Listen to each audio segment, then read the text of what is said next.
Dear guests, colleagues, ladies and gentlemen, it is a true pleasure for me to welcome you to the 29th Annual CFA Saskatchewan Dinnerless dinner event.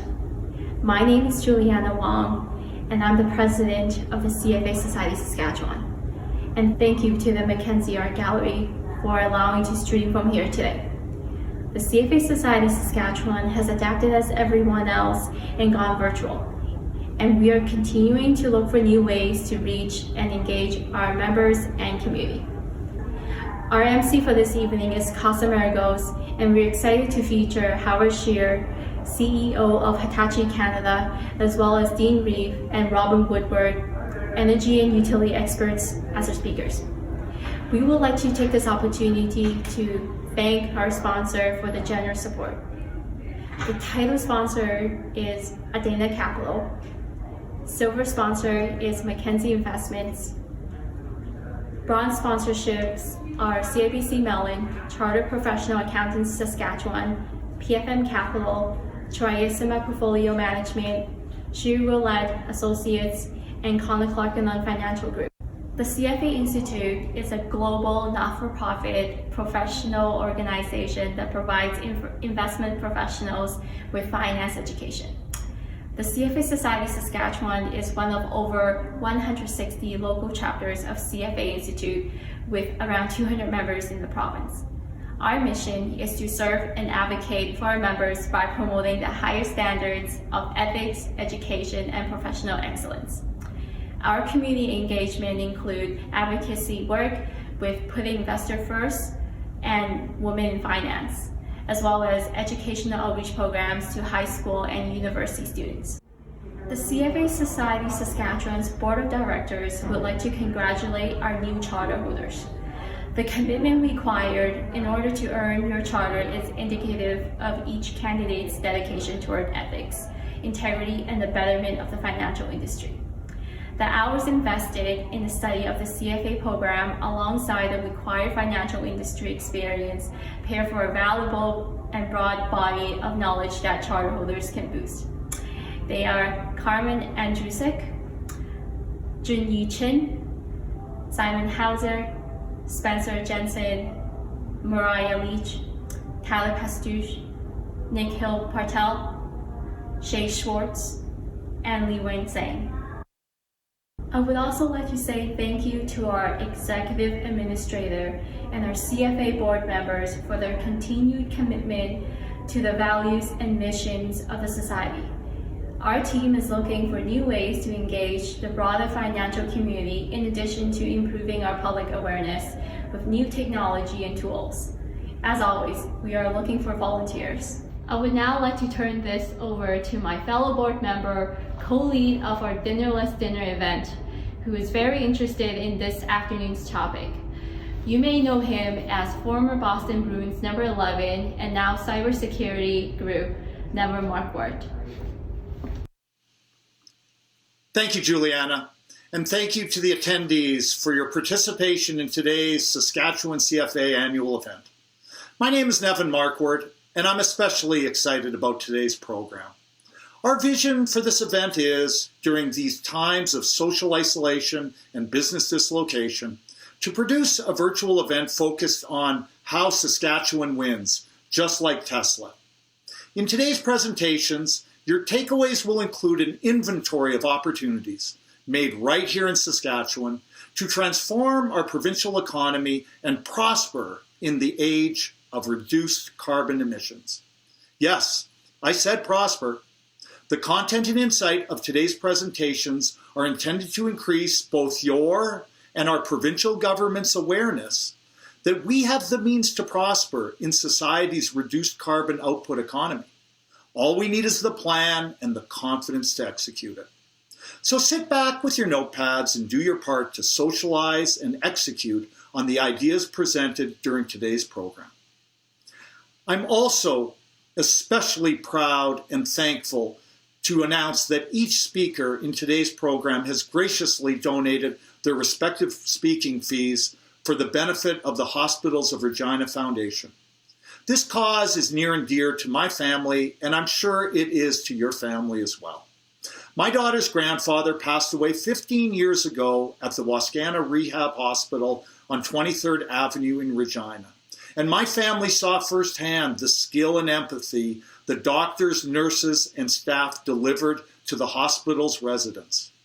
Please watch this quick video from HRF, and please think of the Hospitals of Regina Foundation in your family's giving plans. Saskatchewan, the home of universal healthcare in Canada. Regina, where it all started. Through our health system, we have some of the best healthcare in the world. Yet the needs of our people and the advancement of technology is constant and demanding. Since 1987, we have successfully partnered with you, our extraordinary community. This relationship has worked in many ways, from community events to grassroots fundraising, from hospital home lotteries to corporate and individual partnerships. We are dedicated to inspire philanthropy at all levels and have delivered an investment in our hospitals that today exceeds $200 million. Giving to your local hospital foundation is the most beneficial charitable donation you can make, as you are 100% assured that it'll benefit you, your family, or someone you know, now and in the future. To donate, visit our website or contact us directly. Hospitals of Regina Foundation. Better lives made possible by you. I will now pass the football to Dave Barnard, the lead Saskatchewan CFA Society board member responsible for the management of today's virtual event. Thanks, Nevin. Appreciate that. Good afternoon, folks. Really a pleasure for me to be here and participate with you in learning about SMR and various things that we can all do as people of Saskatchewan. I have the distinct honor of introducing David Brock, who's going to give a welcome from the province of Saskatchewan, as well as our illustrious MC, Mr. Costa Marigos. I'm on the board with Juliana and Nevin, and as part of this first virtual event, as Juliana highlighted, we get to share some very interesting topics that all of us in Saskatchewan should be interested in, as Nevin pointed out. Mr. David Brock is the Assistant Deputy Minister of Climate Change and Adaptation at the Ministry of Environment. He's been there since about 2017, and prior to that he was also a Deputy Secretary to Cabinet at Northwest Territories. He lectures regularly at the University of Regina in Public Administration and also very active with IPAC in Canada. One of the things you'll find about David, I wasn't aware that there was Nordic skiing, but David has attended every single Nordic ski marathon in Canada, except one here in Saskatchewan. These are about 160 kilometers is the longest one that he's been on. So this isn't for the light of heart. While David hasn't said this, I'm starting to wonder if he's perhaps in preparation to be an astronaut. David, maybe you can share with us if you feel comfortable about whether you're thinking about being one of the first inhabitants on Mars. It does look like the ground is fertile, certainly on the red side, and wind coming from the northwest at about 200 kilometers an hour. So other than that, it looks like a great place to live. Let us know how it goes. Ladies and gentlemen, I'd like to have you join me in welcoming Mr. David Brock from the province of Saskatchewan. Yeah, thanks very much, Mr. Barnard, and to the CFA Society here in Saskatchewan, for those members who are participating nationally or even indeed internationally. Again, my name is David Brock. I'm the Assistant Deputy Minister for Climate Change with the province of Saskatchewan. I bring greetings on behalf of Warren Kading, the Minister of Environment for the province, and of course, Scott Moe, our Premier. I'm sure many of you can appreciate, particularly given the dynamism of the climate change file, that perhaps those Nordic ski marathons best prepare me as a civil servant to work on climate change in the province of Saskatchewan. It's a file that requires certainly a fair level of endurance, but one that I certainly enjoy. I'd like to take my time to just comment from four different perspectives. The first one is to talk about not just what the province has opposed, and clearly the province has challenged the constitutionality of the Greenhouse Gas Pollution Pricing Act and the carbon tax in it, but more extensively talk about what we're for. In 2017, the province released Prairie Resilience, the province's climate change strategy, and we continue to work very hard across government with our ministries, crown corporations, and agencies to implement the government's 40+ commitments in its provincial climate change strategy. This includes regulating emissions from areas such as industrial emitters, from the electricity generation sector, as well as from methane from upstream oil and gas. But it's not just about the regulation of carbon emissions. It's also about making investments in rare earth minerals, which we know are of interest particularly to the United States and other countries producing technologies that will help address climate change. And investments locally in things such as irrigation and the expansion both in the province as well as in our export markets for things like nitrogen fixing crops. Taking advantage of some of Saskatchewan's natural assets through what's called more recently nature-based solutions, everything from offsets to planting trees to systems of conservation through ranching and other means. And finally, one area that perhaps I know a little bit better than some others, and that is exploring the development and deployment of small modular nuclear reactors here in Saskatchewan to make for a clean zero emissions power generation, something which I know you'll hear much more about with great expertise in the session to follow. One of the things that's often said about climate change is, wouldn't it be great if we could just take the politics out of it? I'd like to say two things in relation to that as a civil servant. And the first one is that I have the great fortune to work with colleagues on this file from other provincial governments, as well as my excellent colleagues in the Government of Canada, the Environment and Climate Change Canada, and other agencies such as Natural Resources Canada. And I do want to assure those listening that while the politics can sometimes be difficult on this file in Canada, relations between civil servants are always professional and look to advance both the interests of our government, particularly the mutual and shared interests of our governments. In addition to that, I would ask you to think about just how valuable is the political discussion on climate change, in that I think a political discussion on anything shows a democratic commitment to doing something about it, and the level of discussion on climate change shows a willingness on behalf of all governments to address climate change, even if they may disagree on the how, what, when, where, and why. Finally, thinking about the CFA and how you as members may contribute to this contribution to the conversation professionally as well as personally, is thinking about the future as it relates to ESG, environmental social governance, and the extent to which that conversation has become very prominent even in the past couple of years from the investor community. And also as we move towards internationally a net zero carbon scenario, how the counting of emissions and some of the skills you bring to bear through the financial system, I think will be tremendously important in thinking about addressing climate change and addressing the risks associated with climate change, and ensuring that Saskatchewan, Canada, and the world are resilient to the effects of climate change and doing everything possible to mitigate its effects. Again, I want to thank you, Mr. Barnard and the CFA, for the invitation to speak and provide greetings on behalf of Minister Kading and Premier Moe. I wish you the very best for these discussions and look forward to a robust dialogue. Thank you. Thanks very much for that warm welcome from the province, David. Our MC extraordinaire, many of you, of course, know Costa Maragos as the veteran CBC broadcaster that he is.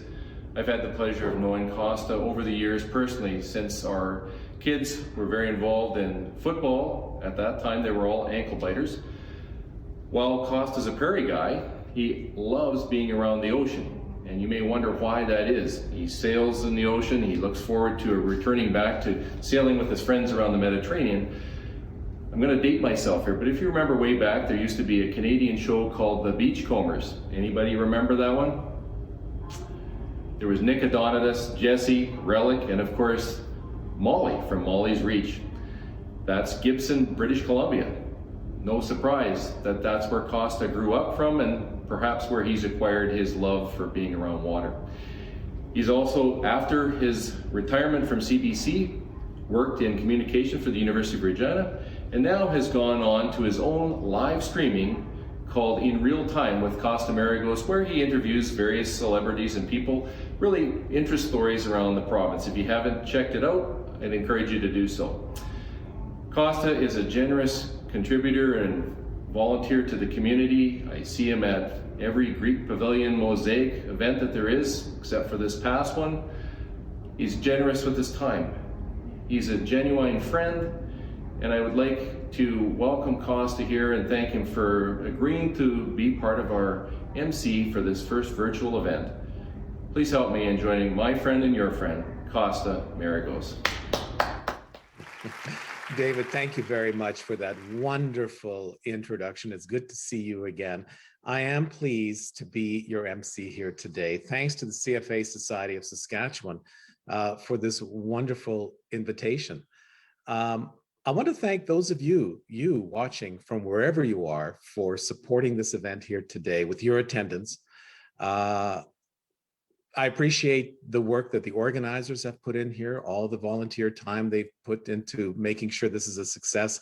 And also many thanks to the sponsors. Juliana mentioned the sponsors at the top of this session, and I will mention them again, because without the sponsorship support, events like this are really difficult to put on. I have to say, this is the first time I've participated in such a virtual conference. I do miss those personal interactions. I'm sure you do. And we hope that things will get back to normal in due time. But I have to say, there are some advantages here. I mean, here I'm at my house. It's very comfortable. At the urging of my family, I did wipe down the banisters just to make sure they look really spiffy. And I removed the laundry that's usually on the floor in the back. But I don't mind it here at all. It's actually quite nice. So I'm very pleased to be here. And I'm really fascinated with the theme of this conference today. It's a fascinating one. And it's where Saskatchewan sits as we face a reduced carbon economy. Or as the title of the program says, Saskatchewan's Pathway to Prosperity in the Lower Carbon Society. You know, we can get very technical when talking about something like this, and that's important because we got to get the technology right. But when we discuss such matters like this, it can get very emotional as well. And I'm sure you've participated in some pretty heated debates with people about how we deal with climate change and how we deliver power to the people, so to speak. So there are great challenges, but we are entering this conference here with the idea that there are great opportunities for people in Saskatchewan as well. So we're going to hear from people who will share their expertise with us in just a moment. By the way, we are recording this today. So if you have to step away, and this is part of the multitask universe we live in these days, don't worry. This session here will be archived for you to check out at your leisure. Before we get to the speakers, once again, I do want to point out, and I'm sure they'd be embarrassed if we mention them a second time, but I'm going to take the liberty of doing that. Wish to thank the sponsors once again, to Triasima Portfolio Management, Shear, Rowlett and Associates Investment Management Limited, PFM Capital Incorporated, Connor, Clark and Lund Financial Group, CIBC Mellon, Chartered Professional Accountants Saskatchewan, Mackenzie Investments, and we wish to thank our gold sponsor, Addenda Capital. Let's take a look. Addenda Capital is a Canadian-based asset management firm. We aim to add value to our institutional and private clients' portfolios by tailoring our suite of asset classes to their needs. As a leader in sustainable investing, not only do we integrate ESG factors into all of our investment activities, but we proactively engage in many stewardship initiatives. We also align our strategies with the ambition of achieving zero net emissions by 2050 while exceeding our clients' long-term results. Addenda Capital. The future invests here. Thank you to Addenda Capital, a gold sponsor, and all our sponsors for being so gracious in helping with this event here today. I do want to draw your attention before we get to our first speakers to the QR code on the screen banner. Make sure you scan it, because there you will get a link where you can enter your financial forecasts, your predictions of how things will look at the end of the year. And then you'll have bragging rights if you get it right for a whole year. You can't measure that in money. There are 4 categories once again this year, as you see when you scan it. The Canadian dollar, where you see the Canadian dollar in relation to the US dollar sitting at the end of the year. The S&P TSX, the Government of Canada long bond, and the S&P 500. The letters are kind of small. You have to, just move this up a bit to boost the letters. But I did spot an odd question. The question was, and I said yes to this, do you think the Toronto Maple Leafs will win the Stanley Cup? I said yes. How would you vote with that? Are there any Leaf fans out there? Anyway, enough of that. Let's get to our first speakers here. I am joined by two fine gentlemen. The theme of their talk is energy transition in Saskatchewan, crisis or opportunity. We're joined by Dean Reeve, a retired utility senior executive, and Robin Woodward, principal at RW Consulting. Gentlemen, the screen is yours. Thank you very much, Costa, and looking forward to this discussion today. I'm going to start with a bit of a historical perspective. And really the one is that energy transition is nothing new. Maybe it's new for post-baby boomers and our current generations, but it's certainly not new in the history of mankind or in the history of Western Canada. The concept of energy was very different for our ancestors, obviously. Imagine arriving on the prairies in the late 1800s and arriving at your homestead, trying to figure out what your accommodations are going to be. How are you going to heat these accommodations in the face of these frigid prairie winters? And how would you address your transportation needs, as minimal as they might have been at that point? And how would you perform work on your homestead? We can all agree it was a completely different world 140 years ago from an energy perspective. In those 140 years, we've experienced some fundamental energy transitions that have greatly impacted our daily lives. Our great-grandparents or our grandparents saw the transitions from wood and coal to electricity and propane and natural gas to energize their homes and their businesses. And of course, petroleum products for transportation purposes. And they greatly expanded their work productivity by moving from oxen and horses to steam engines and then diesel-powered engines. These energy transitions occurred for many reasons, through innovation and new technology and economic drivers making new energy choices more available and more affordable. So while for current generations, energy transition is relatively new, for our ancestors, it was something they experienced and embraced to really improve their human condition. So why is this energy transition occurring today, and why is it gaining so much attention? I would venture to say that the clear line of sight on how it improves the individual human condition is maybe not quite as evident as when propane or natural gas was available to remove the need for gathering wood or going to the coal bin for fuel, or how obvious the improvements were to productivity when you moved from the horse and oxen to the steam engine and the diesel engine. This transition is being driven by an environmental need to reduce greenhouse gases and slow the pace of climate change. For many, this need is less obvious in our everyday lives. Let's face it, in Saskatchewan, in the first couple of weeks of February, when we saw wind chills of minus 50 degrees Celsius, it's really hard to drum up a very serious conversation about global warming.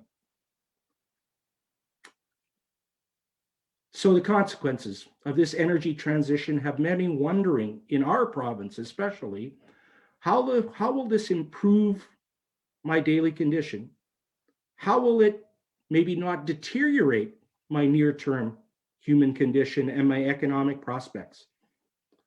I think this is why the conversation on energy transition can become so polarizing at times. And I think it's, as Costa talked about, why it becomes often a heated discussion at times. So, fossil fuels, are they the next dinosaur? Well, I guess if you really think about that, fossil fuels in some ways are derived from dinosaurs. So maybe they already are a dinosaur. I don't know. I guess I'd have to think about that a little more deeply. But the polarizing conversation is real, and it's often expressed in terms of, are you for or against fossil fuels? If you're for fossil fuels, you must deny the impact of greenhouse gases on climate change and not care about the environment. If you're for zero emissions and renewables, you must be against any kind of fossil fuel future and our own prosperity. Like many things today, these polarized and entrenched positions fail to recognize the realities and merits of both positions. Look at the recent example of Regina City Council and the discussion of eliminating advertising on city-owned buildings by fossil fuel-related companies. Talk about a polarizing conversation. If you look at the global primary energy consumption, almost 85% of primary energy consumption in the world today comes from fossil fuels. The solution, that 85%, if you think about it, almost all of the energy demand growth since 1900 has been fueled by fossil fuels.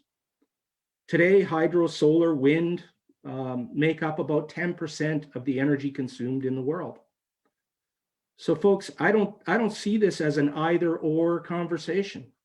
The world will need all of these energy forms to meet its growing energy needs. Now, that doesn't mean that the energy mix won't change, and it certainly doesn't mean that we will consume fossil fuels in the same way that we do today. But the fact remains we will need them as an important part of our energy mix for many years to come. About 15 years ago, I remember doing some work with the Canadian Gas Association, which is the industry association for natural gas distribution utilities. And we were looking at the pricing of carbon. We were doing some work to talk about the role of natural gas in a carbon-constrained world. I was presenting to the board of directors, and I talked about natural gas as a bridge fuel. I was very sternly and quickly reminded by the board chair at that time that natural gas was a foundational fuel, not a bridge fuel in any Canadian energy future. And some 15 years later, as the arguments for and against fossil fuels have become even more pronounced, I would say that if natural gas is a bridge fuel, it's going to be a very, very long bridge. The thing that we all need to remember is that the ultimate goal in energy transition is to reduce emissions, not to eliminate fuel choices. These are fundamentally different goals. The entrenchment of positions will only result in working at cross purposes to the detriment of all. As a Saudi oil executive once said, the Stone Age didn't end because of a lack of stones. The key to energy transition is technology improvement and innovation. It's not about a single silver bullet solution. We must use the right energy for the right purpose, right place, right time. Some jurisdictions will need different energy solutions than others, and some technologies will need different development timeframes before becoming mainstream affordable solutions. So let's look at energy transition as a portfolio versus a single solution. I think I'm talking to the right group of people to discuss the merits of a portfolio approach versus a single solution. Am I best to build a balanced financial portfolio, or do I place my entire financial future on GameStop? The solution to energy transition is a portfolio approach. No single fuel or technology will manage to replace the 85% of world energy consumption satisfied by fossil fuels. So what does our portfolio of choices look like? Well, energy efficiency must be an important part of any reduction of greenhouse gases. Improving efficiency is some of the most immediate actions any jurisdiction, business, or individual can take. When I started in the natural gas business in the late 1980s, a typical residential customer used almost 150 gigajoules of energy per year to provide space and water heat for their home. Today, that typical home uses less than 100 gigajoules for the same purpose. Think about what more efficient equipment and better building standards have done to reduce consumption and therefore emissions. New opportunities are going to exist for distributed energy systems that increase efficiency by producing energy at the source of consumption and use the energy more efficiently. That will all be part of our future. Communities must now think about energy as part of their community plan. The simple solution that energy only comes from the pipes and wires that deliver energy from somewhere outside the community should no longer be the only solution considered. Distributed energy systems with the potential for energy production and sharing within the community are real options today. Look at what the city of Edmonton is doing at the old municipal airport right in downtown Edmonton. Look at what the town of Lumsden has done with solar powering its wastewater treatment plant. Now, clearly renewables will continue to gain market share as the technology becomes more reliable and more affordable. The cost of solar panels is an obvious example where this is true. The improvements to battery technology to make renewable energy storage more cost-effective will also be an important part of the energy transition portfolio. The technology focus and advancements in carbon capture will also be important to reduce emissions from fossil fuels. Innovation in carbon capture right to the level of capturing carbon at the point of consumption of fuels like natural gas. Clean O2 is a company out of Calgary developing carbon capture technology at a commercial business level to capture carbon from the emissions of natural gas heating systems and turn the byproduct into soap. New fuels such as hydrogen may be the solution for energy needs such as heavy-duty trucking and, of course,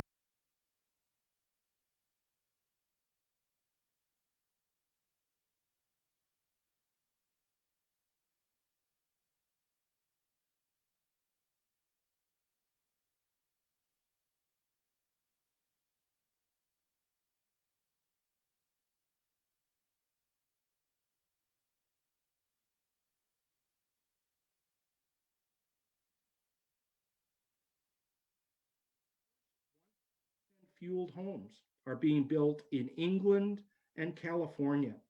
And the Japanese are clearly moving towards an economy that is fueled by hydrogen.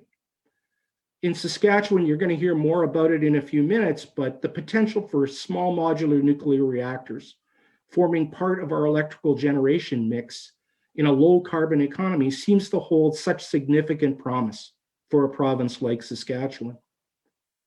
And finally, how do we look at ways to capture carbon from the atmosphere? The Elon Musk $100 million challenge, a 4-year challenge to find a solution that pulls carbon dioxide directly from the atmosphere and lock it away permanently. Hey, Elon, have you ever heard of trees?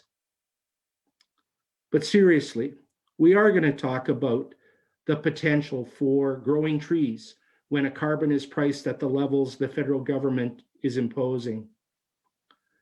So just like energy transition will take a portfolio approach with a wide range of solutions, it will also take an inclusive list of participants to achieve success.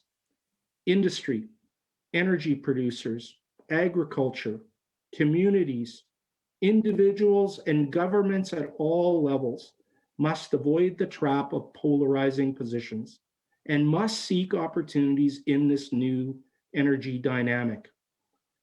Rob's going to spend a few minutes talking about some of these opportunities and especially how they might allow Saskatchewan to continue to thrive. After all, just like many of our ancestors who came to this prairie land in the 1800s, we are all interested in how we can use this energy transition to improve the human condition of our families and our future generations. Rob, over to you. Thanks, Dean. Thank you, Costa. Yeah, there's change ahead, folks. We need to become part of that change. As Dean said, it won't be a full transition from one energy source to a single new one. As in the past, the answer will come in multiple forms with new options like hydrogen and nuclear energy blending in with the old. As a province, what can we do to become leaders and not just become stranded and dependent upon an energy system that is about to pay $170 a ton in new taxes? The $170 a ton, it's a game changer. It's expected to increase natural gas prices from $2 to $10 to $12 a gigajoule. The price of electricity may go up by as much as $60 a megawatt. And if you're running a farm, a 5,000 acre farm here in Saskatchewan, expect to add $60,000 annually to the price of the operation of that farm.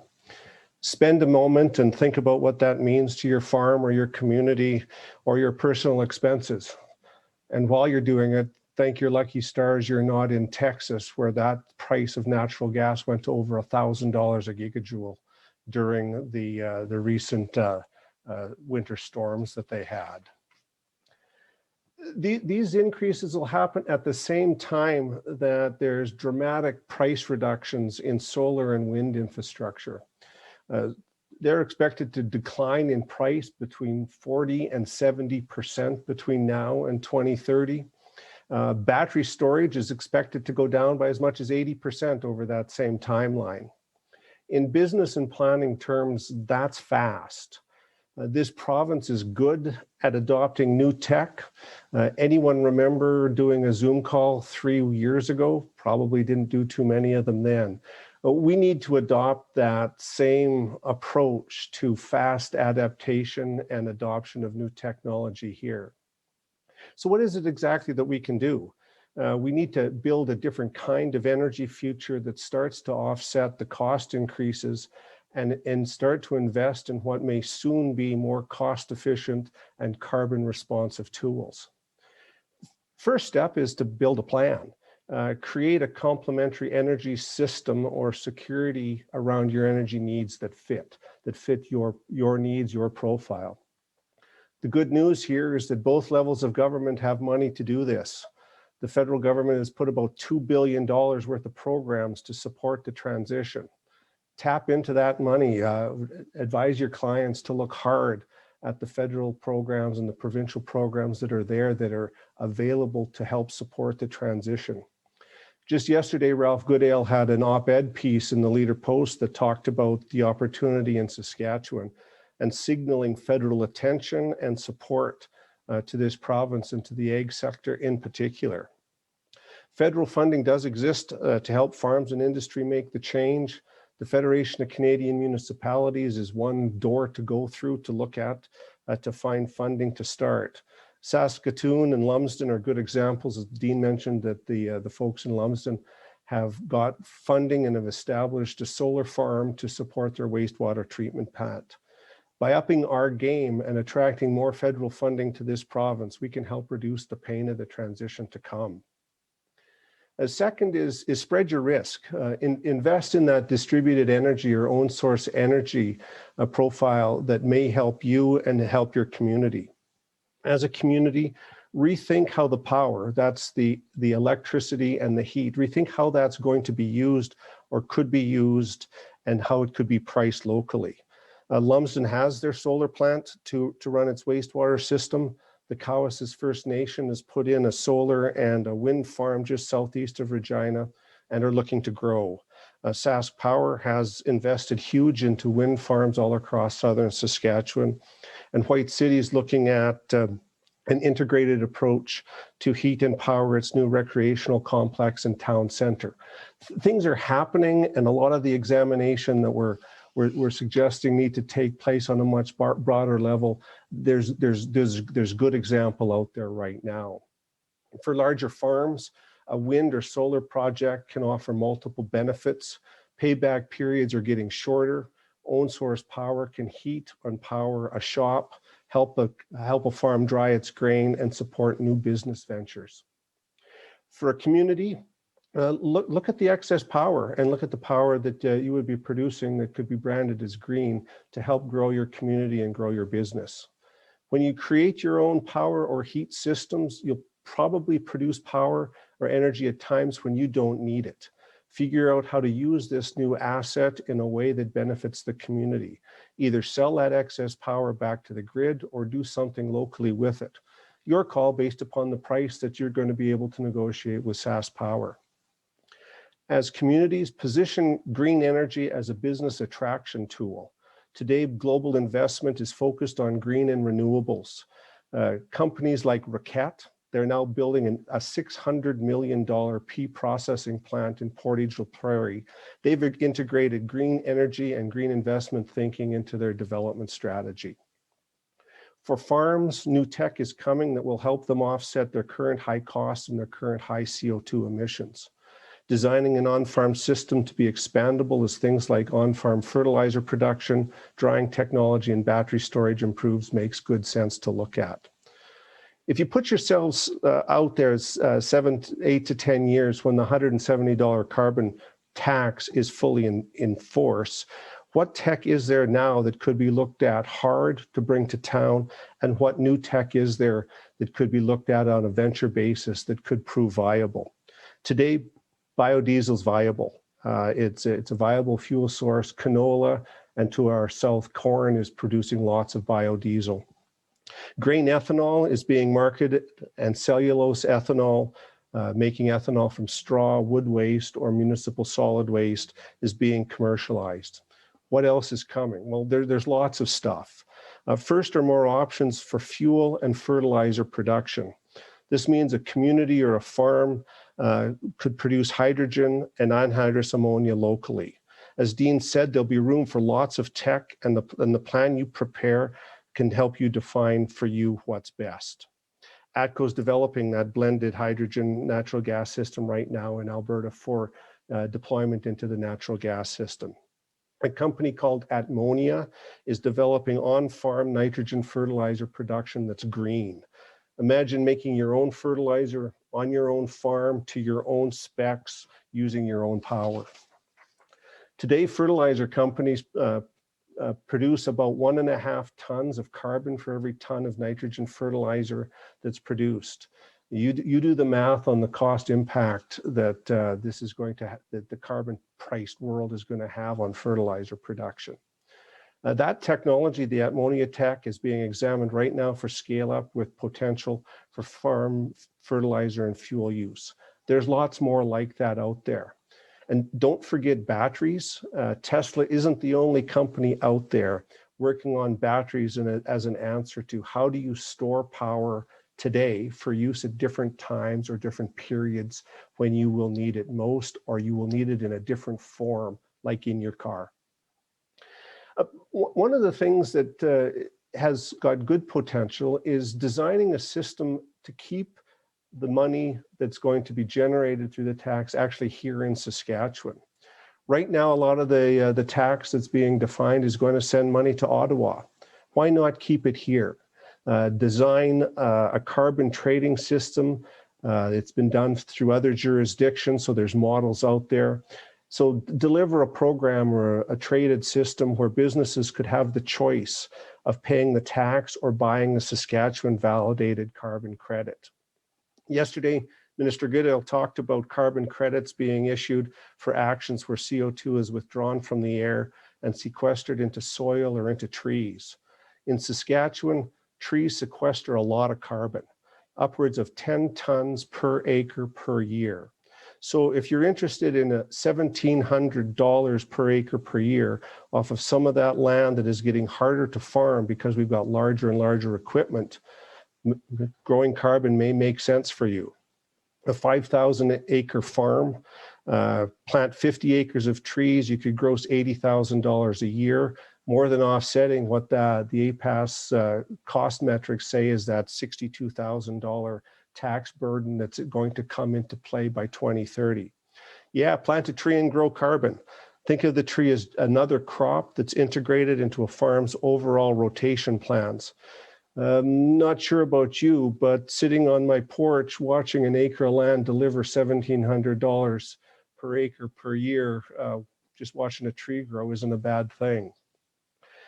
Communities can do much the same, integrate trees into both their long-term civic growth plans and into their wastewater management strategies, irrigate land with the wastewater and grow the trees faster.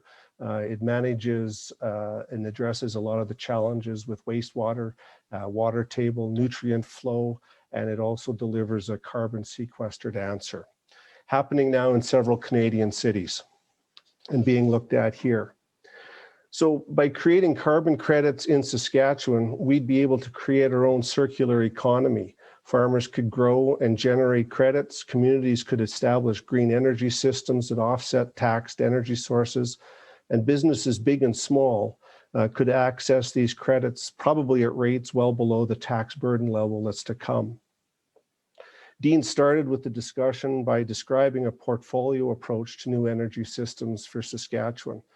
These systems can and should include a solid assessment of nuclear potential for Saskatchewan, a solid assessment of how to profitably integrate new energy sources and options at the farm and community level in a distributed way, creating a made in Saskatchewan system to measure, certify, and trade carbon credits for profit, and open the door to position communities and farmers and businesses as leaders in helping Canada solve our carbon problem, rather than having our fate dictated to us as the price starts to move ever higher. Yes, it's a lot to do. 2030 will show up fast. As financial advisors, options exist to help the people you work with remain viable and profit from the transition as it unfolds. Fortunately, things can be done that will help the transition and perhaps position our province as a real contributor to the solution and not become stranded in the process. Thanks very much.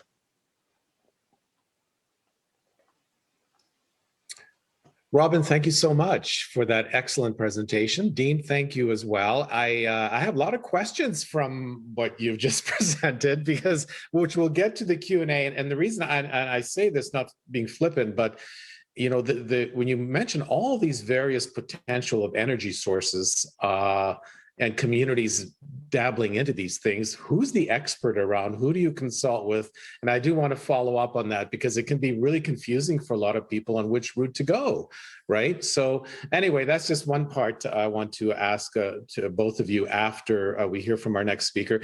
Both of you referenced Ralph Goodell in this excellent op-ed piece in the Leader Post.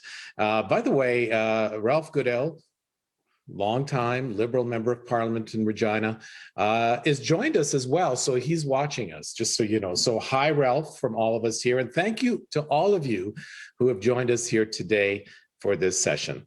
So now we are going to go to our next speaker. And, you know, Robin and Dean both mentioned about the small, what are they called? Small modular nuclear reactors.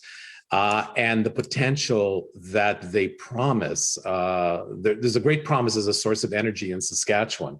And are we on the cusp of taking advantage of such a huge opportunity? Of course, when you talk about nuclear power, again, it elicits an emotional discussion with people. You know, you go online and I can check some credible polling and that will indicate that Canadians, in generally speaking, are in favor of these SMRs, as they're known. But then you can find other polls that show people really against these kind of reactors. So it really depends who you ask, what kind of questions to ask, and even for those who may support such a move, do they want one of these in their backyard, which is always a good question. Anyway, we want some insight into this. And to speak to that, we're joined by Howard Shearer, Chief Executive Officer of Hitachi Canada. Howard, the screen is yours. Thank you, Costa, and for your comments, and also I certainly appreciate the comments by Dean and Robin in highlighting the SMR opportunities, of which I'll add a few if time permit. Also, wish to extend my appreciation to the audience as well as the organizers for affording me this opportunity to present a view on SMR. The focus on my presentation will not only be on the promise SMR offers, but also on what path must be taken to ensure that such promises can be kept. In the interest of governance and transparency, please note my comments reflect my own opinion based on experience and observation over my career, which spanned 36 years at Hitachi, 25 years of which were engaged in nuclear. Also, my views are not reflective of the views of the Canadian Nuclear Laboratories, where I'm also a board member, or the opinion of the Energy Council of Canada, where I'm the incoming chair. However, it should be noted that as an energy powerhouse whose abundance of energy resources and innovative technologies developed in Canada are being used to deliver Canadian global energy with certainly a lower GHG footprint. I'd like to go to slide 1, please, Greg. Well, this is sort of an overview of what an SMR. In this case, it's it's a Gen 3 small modular reactor. It's a G Hitachi reactor, PWRX 300.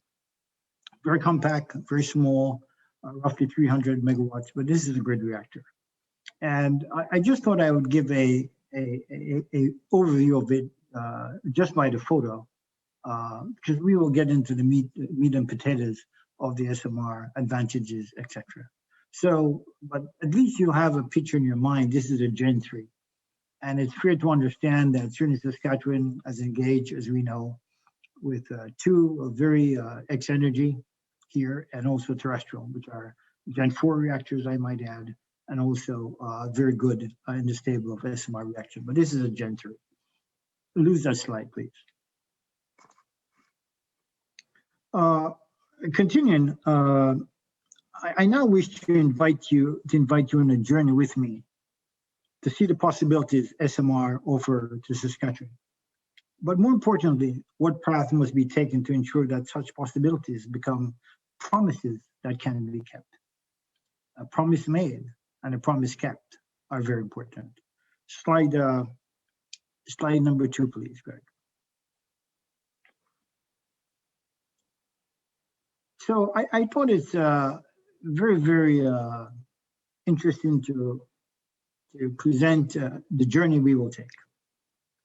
And what this journey does, what it identifies are in the outer perimeter are the challenges, the issues that must be achieved, for example, when, to achieve the promise of SMRs. And in the very center of that slide, if you can read it, is really the success, the result. What do we expect to see? How do we, how will we achieve? If we can get into, how do we get into the inner perimeter of that concentric figure?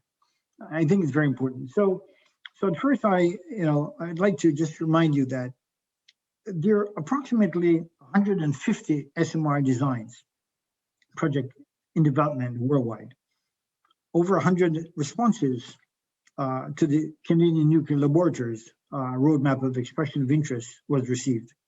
And following this, of course, Saskatchewan engaged with the two vendors, as I mentioned, terrestrial and X-energy. The question is, why is there so much, why is there such an interest in SMRs? And I think history has accommodated for this. So, as mentioned before by Dean Robin, SMR promised to solve many social problems, climate change, the environment, and of course, many of the reasons are in the public domain. But if we are to have an honest discussion, which is so crucial as we embark upon the SMR journey, we must look back at the past and understand what we must correct to have a successful future. So let's face it, for large reactors, for example, in the OECD countries today, new build projects are late over budget and are challenged to compete for alternate sources of electricity. The reasons are many. However, I'll just list some of them. Lack of a new build continuity, which results in new reactors, even if it's the same design, being first of a kind. A weakened supply chain, weak project management, operations focus on project delivery rather than critical path construction, increasing national regulatory requirements, including the lack of international harmonization. And of course, insufficient at times government support for both vendors and utilities for new build, not to mention lack of a clear policy on carbon credits. SMR are seen today as the path forward for carbon-free nuclear energy solutions, based on the fact that today's SMR include advanced technology with increased safety and simplicity. So fuel failure safety is within the new SMR designs are one of the key aspects. Of course, because of the modularization of the design and the technology applied, it eliminates the construction risk, which could be up to 40% of the risk for large light water reactors. And this is very significant. As you know, for example, some large reactors are currently 12 years delayed in terms of completion and, of course, over budget. And of course, SMRs offer the hope of competitive pricing based on achieving nth-of-a-kind status, based on repetition of a simple construction modularization, which it can be constructed within a factory, where it can be delivered to site and connected in a modularization perspective. But what are the challenges for SMR technologies? All SMRs suffer from economy of scale, given their small sizes compared to large light water reactors. There are many SMR technologies being proposed. Some are light water based, some are Gen 3 based, light water and Gen 3, and some, of course, are Gen 4, but with low technology risk.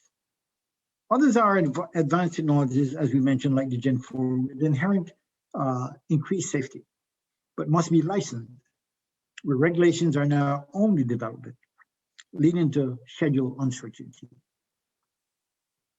So in many instances, the regulator becomes the critical path. In addition, licensing must recognize the simpler designs and inherent safety to help counter the economy of scale factor and support an economic solution. For example, some vendors suggest that innovation in safety in the current SMRs requires a perimeter of only 400 yards versus, for example, 10 miles for large reactors. You can see the significant difference that would do in terms of economy of scale and cost from a construction point of view. And where the lack of international harmonization of light water reactors safety requirements in detailed design has increased costs. Note that harmonization has not occurred for 60 years. So how can we look forward to an achievement of multiple different technology in the SMR world for harmonization of regulatory requirements? This is a critical aspect, a critical factor that will impact costs. And that's why, for example, in my comments, I mentioned that this is the part of the critical path for the success of any SMR.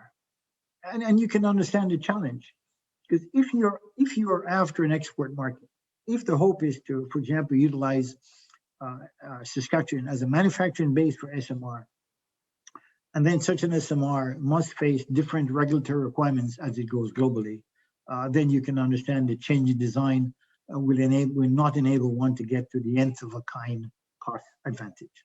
And so the role becomes so crucial for a government to play, and the regulator, and the vendor, and the supply chain in this situation. I'd like to look at the challenges, again, continue at SMR project phase.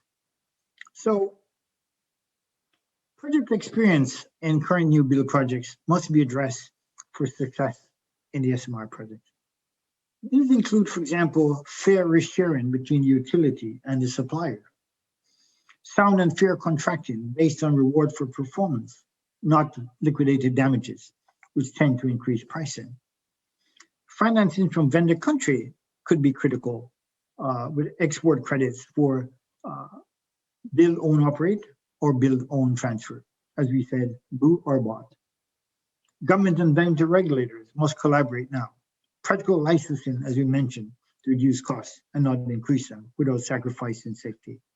This must be part of the economics. Learn and apply why projects are successful. Ironically, a minority are successful from historical large reactors, and some majority are overscheduled, as I mentioned before. We must do an early, realistic business case for the complete project, nuclear and non-nuclear, and not be driven mostly by the technology aspect.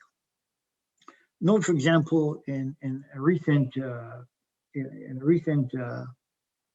SMR manufacturer, after receiving $1 billion in investments, certainly from private and public sector, and a license from the USNRC, their project is challenged by the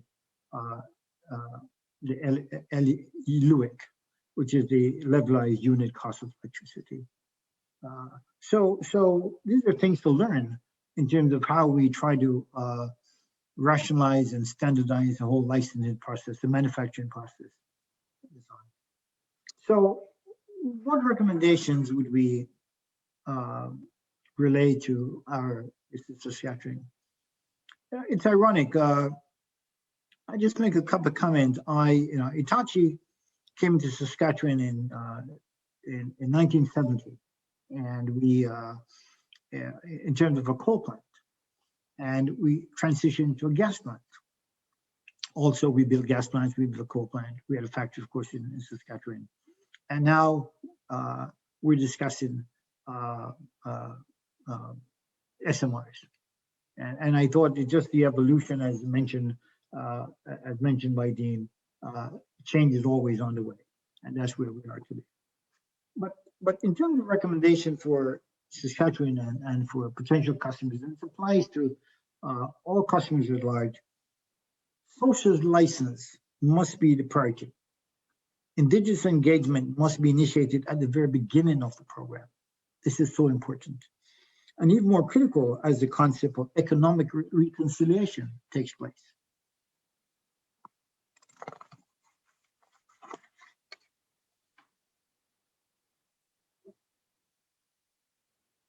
You must define the timeline and need, assess the technology risk, and realistically include maturity of design and licensing status and risk. The maturity of design is so important because unless the design is fixed, it cannot be licensed, and unless it's licensed, it cannot be built. And one of the challenges one will face as they move from regulator to regulator nationally or internationally, I say internationally, most regulators, in spite of the regulation in place in one country, most regulators in the other country have tend to, for example, make additional requirements or change requirements, have their own regulator licensing requirements, which would then eliminate the advantage of the nth of a kind, as I mentioned. Assess financial balance sheets of potential vendors and capacity to take fair risks. This is very important. Select a vendor whose design and history demonstrates a nuclear culture of safety and a design which supports that assessment, and view nuclear as a long-term investment with long-term processes, long-term commitment, and of course, long-term benefits. Look at pardon for broader business applications, not just local units, and with it, a seat at the table with exit ramps. Recognize the importance of the regulator, as I mentioned, and license as being the project critical path. In review of energy in Saskatchewan today and in the future, a scan of the energy landscape would indicate that deployment of SMRs suits Saskatchewan's power grid, which manages approximately 4,000 megawatts, supported by multiple generation, whether it's oil, gas, renewables, with intertie connections to Manitoba, Alberta, and the US. Also, the forecast that while enough supply exists today, the long-term forecast indicates the growth in electricity demand beyond 2030 may require or will require imports. This supply deficit will continue to accelerate due to society's move to decarbonize our production processes. Market forces driving to achieve zero emission targets in transportation sector and other GHG intensive processes, such as agriculture and urban lifestyles. Tied to this effort is also, as mentioned before, the proposed carbon tax under consideration, seen as a policy tool by government to influence behavior towards zero emission goals. It's not mitigated, as mentioned before, such a tax must be borne by business and consumers. But bear in mind too, what's coming. It's not a surprise that Ford as recently as last week, announced that all vehicles produced and sold in OECD countries would be electric starting in 2030. Just think of that, and think of the pressure that will put on grids going forward. Of course, there'll not only be electric vehicles, as mentioned before, hydrogen will play a significant role. And if you look at, for example, the Toyota Myra car, for example, which is introduced in the United States and will be introduced in Canada, I think, next year, ultimately the push to hydrogen and hydrogen buses and other applications will increase dramatically. Hydrogen buses are here already, but it's the infrastructure that limits the capability of both the electric car and also the hydrogen technology vehicles to expand. And mining trucks are looking at hydrogen for zero emissions in mines, as you may know. Certainly Rio Tinto and Goldcorp, for example. So SMRs plays an important role in all of this. SMR designs can assist in alleviating this deficit in supply through its flexibility to connect to smaller power grids in Saskatchewan, allowing for greater load following, for example, and supporting integration of more intermittent renewables in the grid within hybrid systems, as well as employment in off-grid northern communities, as mentioned before, remote mines, and of course, indigenous replacing diesel. Just a couple of comments on additional potential for SMR. As mentioned before, it's ironic that Saskatchewan has to complete the value chain. As you know, as a fuel, as an ore, Saskatchewan has certainly the largest deposit of uranium in Canada, and this is mined very responsibly, of course, extraction, exports, and processing into fuel bundles. But generation indeed then provides another state, for example, storage for spent fuel, depending on the technology that's used. And of course, Saskatchewan has the capacity of deep geological repositories that exist, for example. So completing the supply chain or the value chain, again, it would generate jobs. I want to talk briefly about the Eagles mentioned before about the power to gas. That means expansion into storage of hydrogen, for example, the issue of mixing gas with hydrogen for export. The fact that Japan has mandated, for example, that 50% of 20% of their fuel source as a minimum in 2040, 2050 should be hydrogen. If you look at the fact that, as mentioned before, there are $300 billion worth of hydrogen projects underway worldwide, and how does Saskatchewan tap into that aspect? Looking at the infrastructure, for example, as the society evolves to a greater hydrogen zero emission type society, and as mentioned before, it is coming. So I want to touch base on healthcare very briefly. The role of nuclear in healthcare is still in its infancy. We've seen, for example, the aspect of the cyclotron in University of Saskatchewan and the role it plays, for example, in isotope and patient treatment and research, but also the presence of applications or healthcare applications are only just beginning. For example, proton beam therapy, carbon treatment, and other areas, and isotope or actinium-225 production are just areas, for example, that are very crucial. That nuclear research.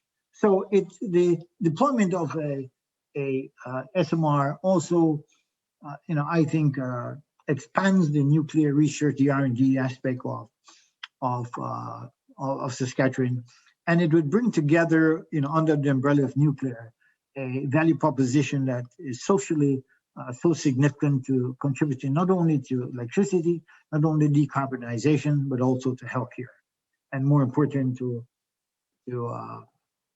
improving the entire value chain benefit for Saskatchewan. So what should success look like? And this is what are we hoping to achieve? And if indeed we look at the the SMR roadmap that was generated by the steered committee and their recommendations. Ultimately, I think the first stage, of course, the license demonstration of the first SMR in Canada. And that's what I think will be undertaken at Canadian Nuclear Laboratories sometime in the very near future. In this case, government, utility industry, and the Canadian labs, on a national basis, are contributing in more than one way to make this happen. But a successful proactive engagement between the public, with the public and the indigenous groups are very crucial. And that has to start now. And so a successful engagement will only be guaranteed if it starts now. And of course, from a regulatory point of view, the harmonization legislation has to be looked at. We're in government work with partners to modernize legislative and regulatory requirements to ensure an economically viable, timely path for SMRs, while maintaining the highest level of safety and security requirements. This must include and be effective practical regulation that credits the incorporation of safety by the innovation in the new SMR designs. Most important, the supply chain. Supply chain capacity must be built. And this can only be done by engagement with government, utilities, industry, academia, unions. And supply chain is not just, for example, it's a harvesting, the preservation of the knowledge that comes with it, and having a sustainable knowledge base that will last and build programs in academia, skill sets that will last for 60 years. Because remember, an SMR will go for 60 years. Finally, successful outcome mean multiple projects delivered on time, on budget, using decisive project management with right-sized governance, a completed design, a sustainable competitive supply chain, very productive labor culture that export opportunities into the global market, supported by a robust Canadian manufacturing base operating from Saskatchewan. And most important, providing a competitive levelized cost of electricity for both grid and off-grid. Slide number 2 back, please.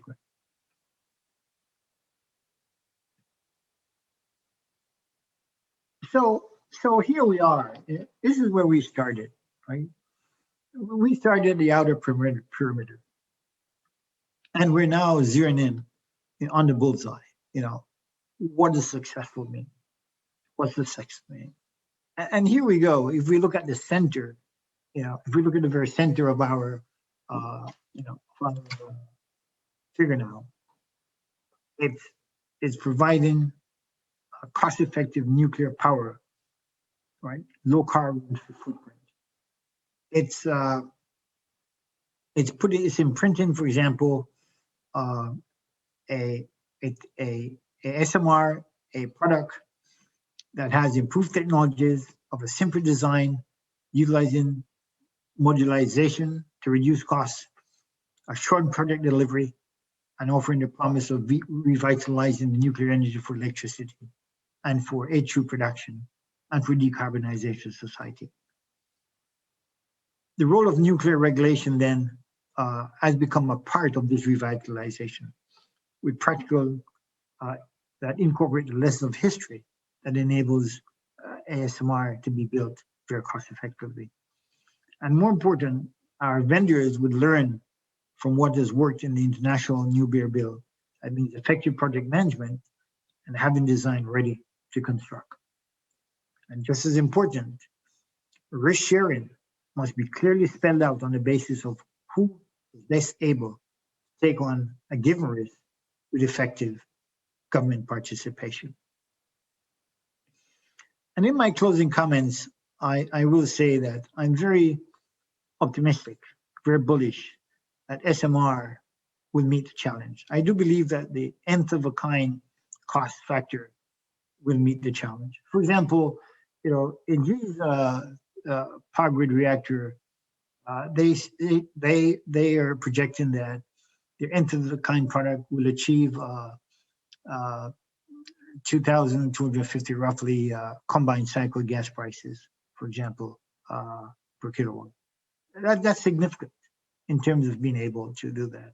But it can only be done if we are able to solve all the issues that are shown in the outer perimeter of that slide. We should look for what is necessary for success to be able to have a successful solution once we get to the inside of that perimeter. So I thank you for your patience and indulgence and listen to me. And thank you very much for the opportunity to share my views. Well, Howard, thank you so much for that. I learned a lot about these small modular nuclear reactors. Really insightful information here, because I hear about them. I usually hear the kind of the emotional argument side of things, just coffee shop talk, but this is something that really, I think, is something that Saskatchewan should be looking at. I do have a question, and we're going to now open this up to a Q&A session here for this section of the conference, and I'm going to bring in our other speakers as well, but I do want to follow up one question with you, Howard, before I get to Robin and Dean, and that is that when you talk about these designs, you said this earlier, I think if I heard you correctly, about 150 SMR designs being worked on around the world. I mean, how do you come up with some standard that people can accept in Canada and specifically in Saskatchewan before you start launching these things? Well, it's interesting, right? So that is why, the Canadian Nuclear Laboratories, or rather NRCan, established the SMR roadmap. And the plan was to invite all the brilliant ideas to the table, to present, and then evaluate them, right? And that was a significant advantage, I think, of a Canadian Nuclear Laboratories, the tool in the government's kit, with 3,000 scientists, right, with a nuclear background, having the ability to do proper due diligence and down select the designs that would be not only are credible, not only just paper designs, but ones that would be suitable for the Canadian environment. And from that, for example, and bear in mind that all the provinces, for example, as you know, Ontario, Alberta, Saskatchewan, and New Brunswick, and Alberta participated in supporting this. And that's how the process was done, through the best minds in Canada and with the assistance of the regulator, the CNSC. And so it's a collective, I call it a pan-Canadian effort to address a Canadian issue. And I think it was very, very effective. Another quick question. I mean, if things were to really, I guess, move on, if things were approved tomorrow, how long would it take before you'd actually see one of these up and running in Saskatchewan? Give us a timeline here. So interesting. So this depends on the design you choose. Right. So, for example, and for governance purposes, I'm Hitachi. I'm not Hitachi. So my comments are public domain. The G reactor stipulates that they could be having a reactor up and running. That's a grid reactor, and by 2028, 2029. Now, they're a Gen 3 reactor, right? They're Gen 3 reactor, right? And 300 megawatts, so it's a grid reactor. And this reactor was down selected also by OPG, as was terrestrial, as was X-energy, right? So the regulator becomes a critical path, right? So you have to achieve the regulatory requirements before you can build. And so most of the Gen 4 reactors are a bit longer than 2020 to 2029, maybe 2030, as it may be, and I think most up to 2035. So, but however, that's for the grid reactors, right? So now bear in mind that the GE reactor is 300 megawatts. However, for the off-grid reactor, Global First Power, which is USNC, which is now expect that by 2028, they will have deployed a unit, but this is a 5 to 15 megawatt reactor. But they would have deployed at CNL site in Chalk River a reactor. If everything goes well, they're in licensing agreement. They're negotiating a site access now, but which is in public domain. But they would be, I think, the first reactor deployed in Canada, and they're well ahead in having a site and well into the licensing process. But that's a off-grid reactor. Mhm. Hope that answers your question. Well, there's a lot of challenges. Boy, it can almost feel kind of intimidating on how far we have to go to get these things up and running. But I do want to bring our other guests in here, Dean and Robin. Dean, you're talking about transitioning to a smaller carbon footprint and the opportunities that you see for Saskatchewan. What do you make of what we heard from Howard here, Dean? Well, as I spoke about, I believe you need a portfolio of solutions. And if we turn our backs on the potential for small modular reactors in Saskatchewan, I think we eliminate potentially a really important part of the portfolio. If you think about the demand for electricity that looks like it's coming because of transportation, just look at transportation on its own. Being able to create affordable electricity on a reliable basis, that's something that integrates with renewables, to me, I think you have to consider the benefits that would come from the small modular reactors. Robin, you talked about community engagement and communities looking at all sorts of, in your talk about, alternate energy sources, being creative in your thinking this way. How do you convince, small communities or, mid-sized cities, big cities to come up with a plan? It seems like there's so many avenues you can take. How do you find an end to this? You're right, Costa. There's lots of different answers to this really complicated question around what does an energy future look like. The first step actually is to figure out if you want to do this. Like, you can sit there and wait and pay the tax and pay for what's coming and wait. If you start to factor in the cost of energy and what the changes are, it starts to motivate you to think about what you've got in your community and what you could put there. And then that starts to answer, where's the best funding support to make that change happen? Communities like Estevan or Nipawin that have got well-established grids that can move a lot of power to and from places of need, they're really good places to look at SMRs as a point of establishment to build out a next generation energy answer.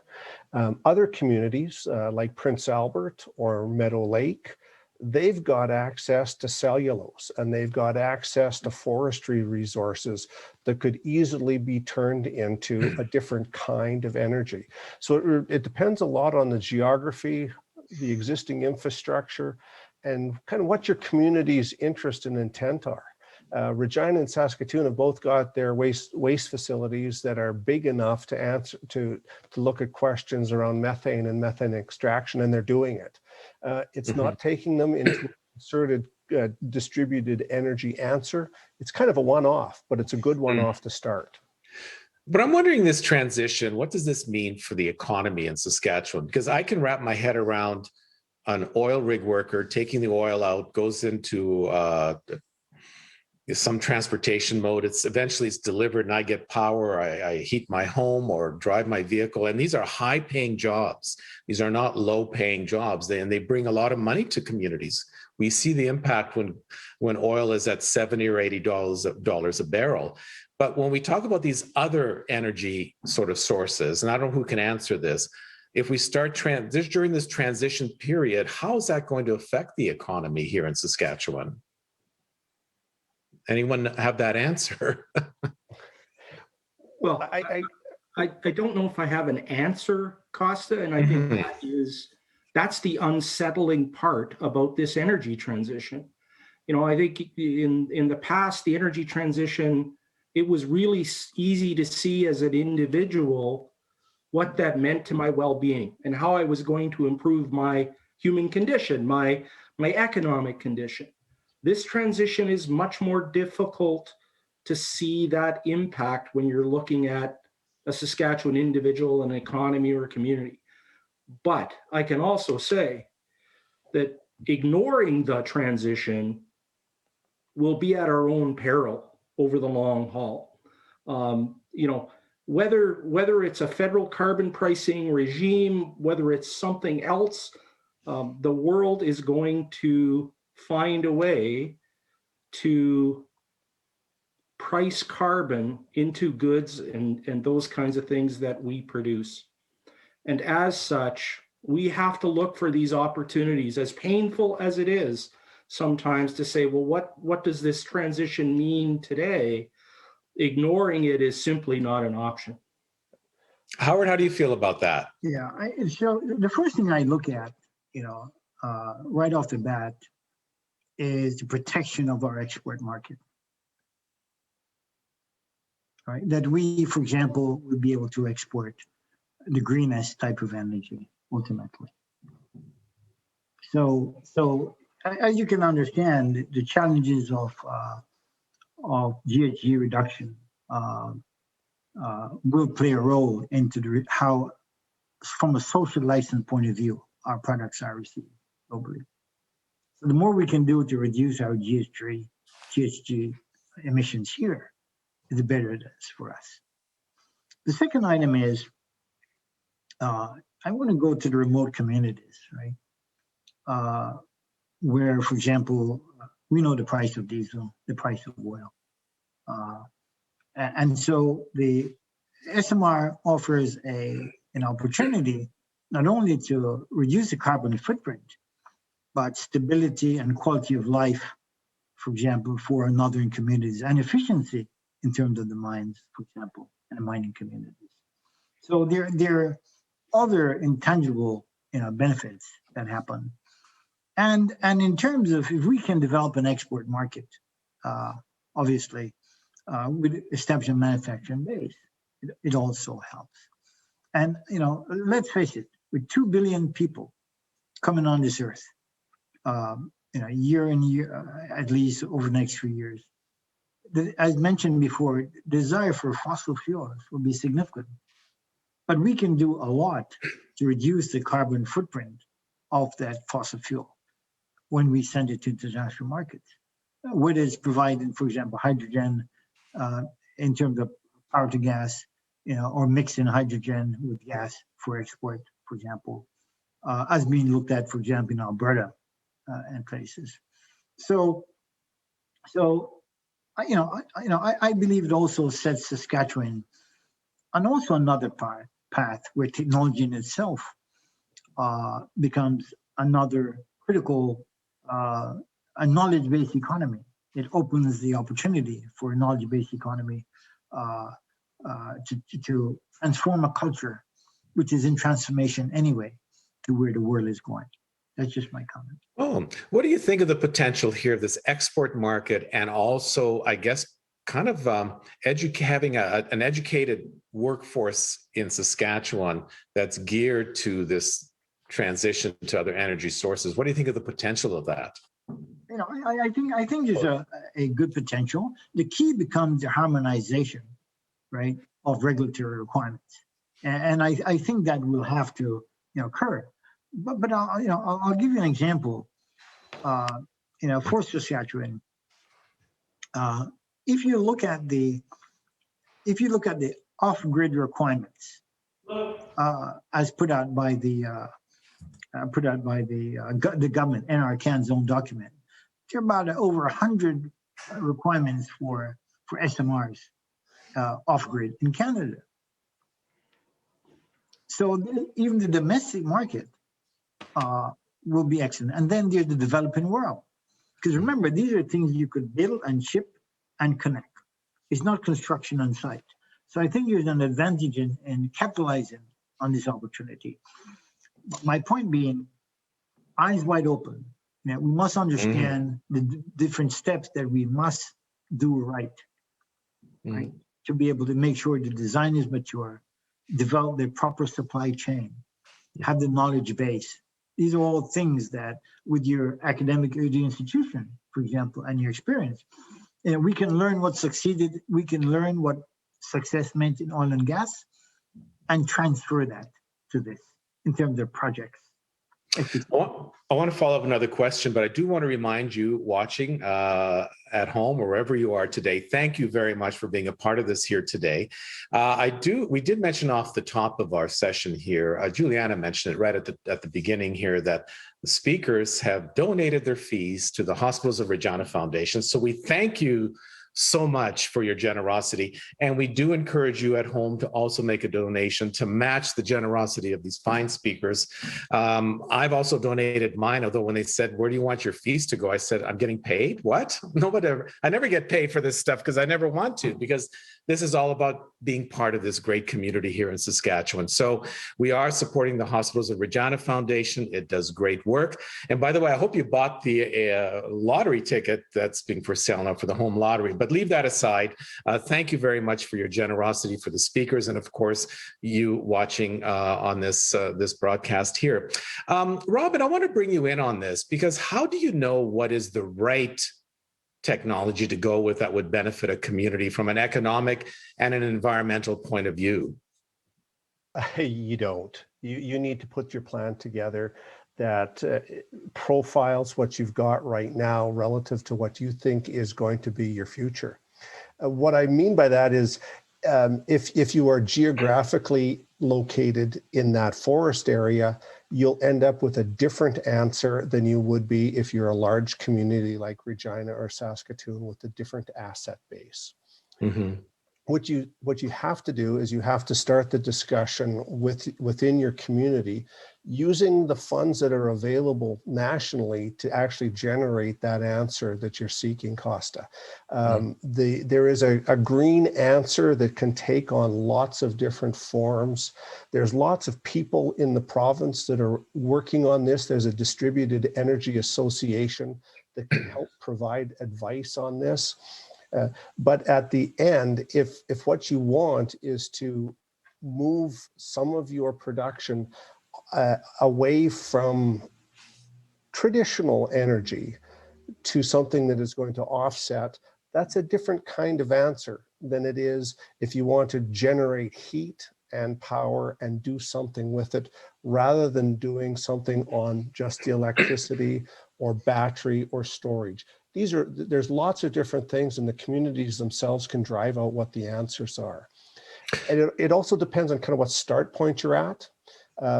White City has got a development plan to put a lot of new areas, new square footage on the ground.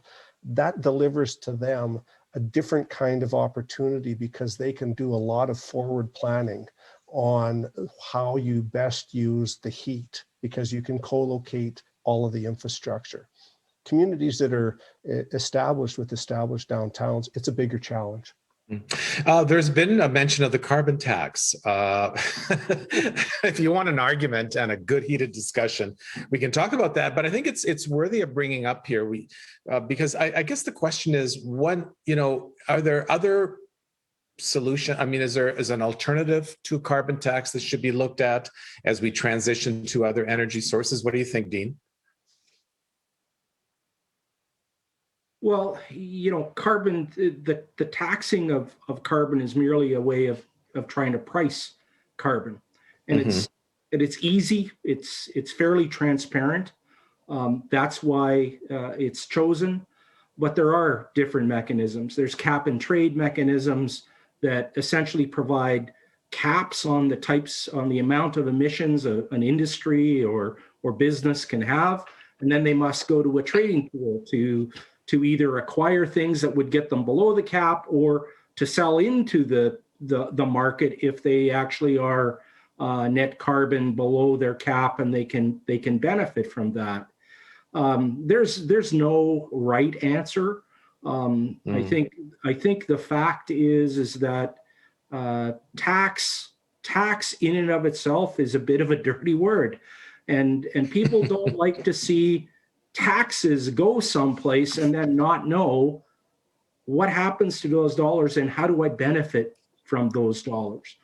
Maybe it's because we're from the prairies, but the idea that we're going to give our money to somebody and they promise to give it back to us in some form that will make us better off, I think we're all a bit skeptical and cynical about that. And that's why you see the political rhetoric at both ends of the polls on all of this stuff. But the idea that says, look, do we need signals that allow us to move forward to decarbonize our energy system? Yeah, we do. It doesn't have to be in the form of a tax.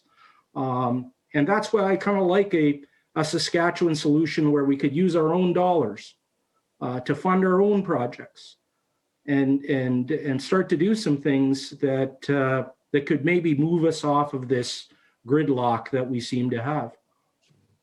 I'm wondering, just thinking here, what a zero emission world, if we get to that, or near zero, let's say, what would that mean to our economy? Howard, you've alluded to this a little bit, but what do you think it would mean for people in Saskatchewan? Well, I believe that a zero emissions economy is a global social license that gives you access to markets that are sensitive to environmental issues, number one, and protects your market. I think more than anything else, because we are a resource market. So, for example, as I mentioned,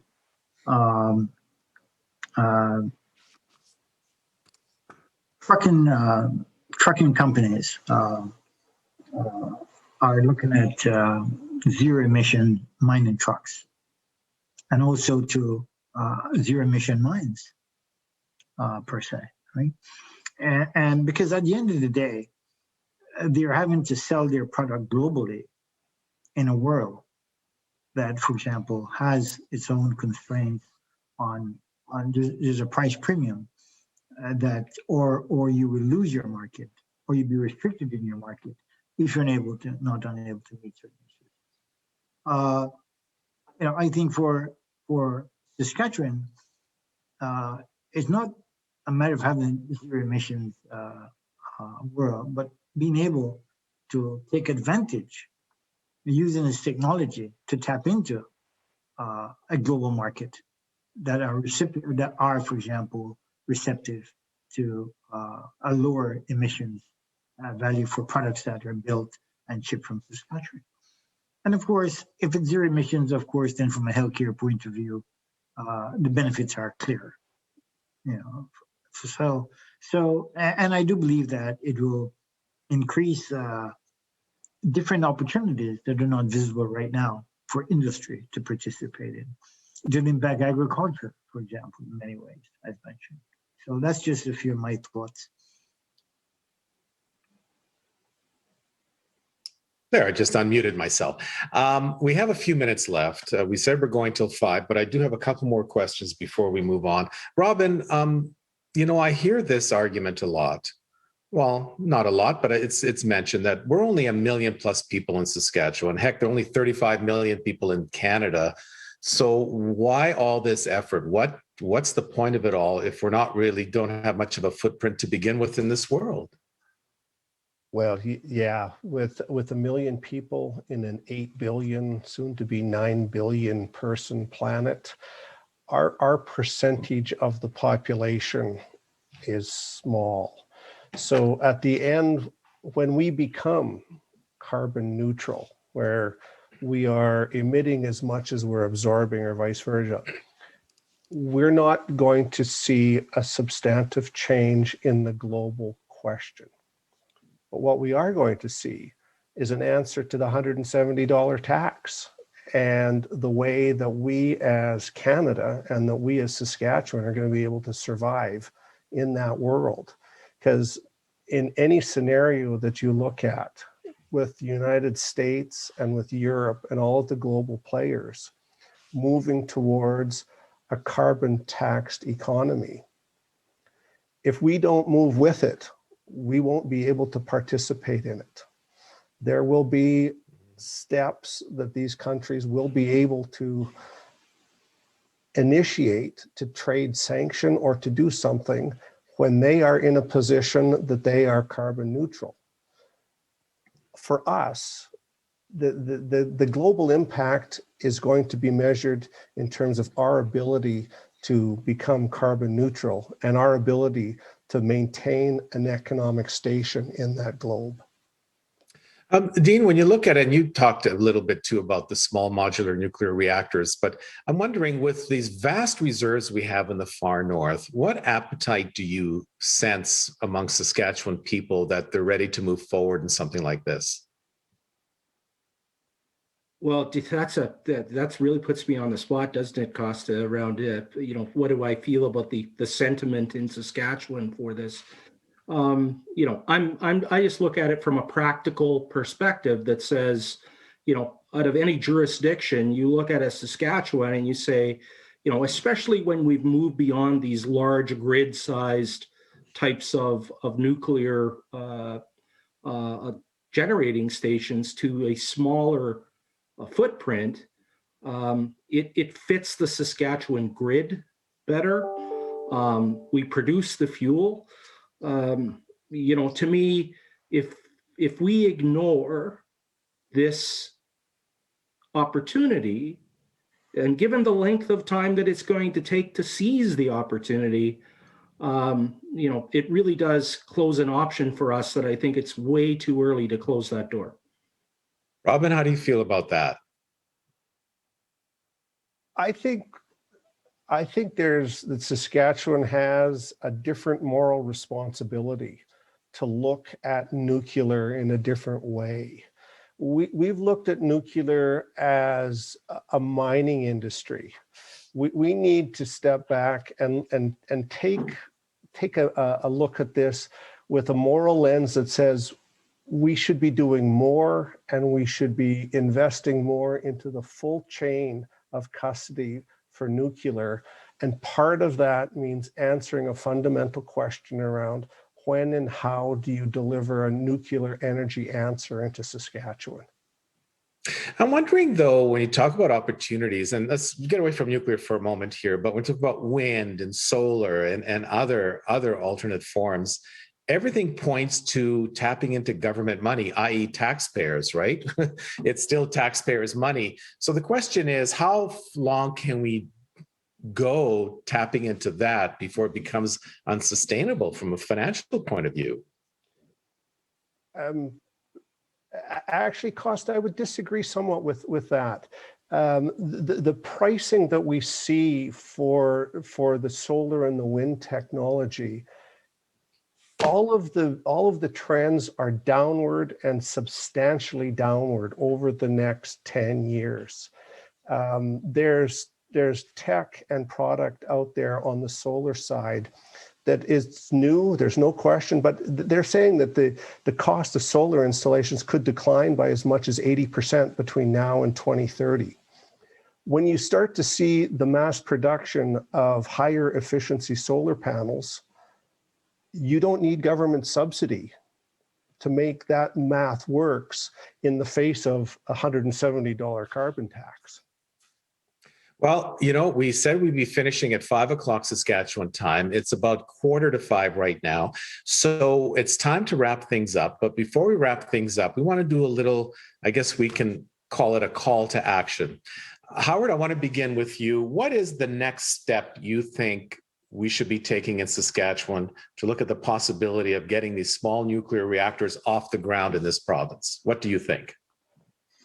Well, I think the number one item is to understand that public engagement, social license is very important. And I think we should begin to connect with the different communities to understand their feelings, to be able to obtain the social license, because it will not go ahead without a social license. And social license is not, trying to get approval the day before, but is to begin the conversation now. And also, as you will know, the concept of reconciliation among Indigenous is percolating somewhat. So it makes it even more imperative to begin that social engagement. The second item is to recognize that the regulator is the critical path, right? So the engagement of the vendor with the regulator and the government is very crucial. Unless the licensing is done well ahead of time, which addresses the design maturity, the safety, all these things. That's just a process. That's the second thing that has to have a priority. And the third one, of course, is to do that down select and that evaluation and choose. In this case, for example, I understand that OPG is undertaking a partnership evaluation with Saskatchewan in terms of looking at the down select of reactors. So that part is underway, right? It's very important. But the public engagement for the social license should not be underestimated. That's just good. Thank you very much for that. Dean, what do you think is the next step we should be taking here in Saskatchewan? Well, I think this is all about looking at the range of options we have available and plotting the path forward. And, whether it's nuclear, whether it's hydrogen, I understand the government has announced they're working on a hydrogen strategy for Saskatchewan. Energy efficiency, it might not sound, that sexy anymore about, well, let's have some energy efficiency work going on. But at the kinds of things we're going to see in terms of the changing energy prices, becoming more energy efficient is a really good idea. I don't think a lot of us have forgot those times when things like natural gas prices for your home were much higher than they are today. And what that meant to people in terms of their energy bills and the pain that caused. Well, at these kinds of prices for carbon, that's where those costs are going. And, things as simple as energy efficiency are back in vogue in this kind of energy transition. So to me, I come back to my portfolio approach. Let's understand the options available to us. Let's plot a plan forward, whether that's at the government level, that's at the community level, or it's at the individual level. It needs to be part of our conversation now. I think that's a great idea. Robin, what do you think? What would be the call of action from your point of view and the next step we should be taking in Saskatchewan? I think we need to look hard at what that Made in Saskatchewan solution is that can monetize all of the heavy lifting that communities and farms are going to do over the next 10 years to actually start to remove carbon from the atmosphere through soil, through conservation, through growing trees, perhaps. Figure out how you can compensate the farmers and the communities for doing that in a way that gets money in their pockets through a traded system, the cap and trade that Dean talked about, perhaps, but some way that incents them to do constructive action that actually moves us off of the high emissions process to something that has a balance to it. Well, that is great, Robin. Thank you very much. And I want to thank you all for taking part in this as we're about to wrap up our conference here today. I want to thank Howard Shearer, the Chief Executive Officer of Hitachi Canada. Howard, thank you and wishing you all the best. Thank you. Good to be here. Thank you. I also like to thank Dean Reeve, a retired utilities senior executive. There are more details about his illustrious background in the program, but Dean, thank you very much. Thank you, Costa, and thanks to all of our listeners today. Okay. And Robin Woodward, principal at RW Consulting. Robin, thank you very much for your insightful views as well. We really appreciate you taking the time to be with us today. Thanks very much. And thank you at wherever you are today for taking part in our event. Really appreciate your presence. Thank you to the sponsors. Thank you to the CFA Society of Saskatchewan.